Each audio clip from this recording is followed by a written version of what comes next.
менен көрүшүп турганыма абдан кубанычтамын. Мен байкоом боюнча эле аймактарда көбүнчө таза суу маселеси аябай чоң экен да. Албетте билим берүү дагы, саламаттык сактоо жаатында дагы көйгөй маселелер көп экен.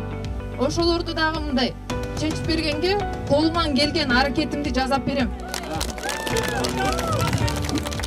Кызмат кылайын деп Жогорку Кеңештин депутаттыгына мына Ишеним партиясынан аттанып атат. Ушулардын жолун ачалы. Ушуларды биз тандайлы. Жүрөгүңөр менен тандагылачы. Жылдызды колдойм. Ден соолугуң чың болсун, атаңдын ишин улап, аркалаган эр жигиттей болуп аман жүрө кой.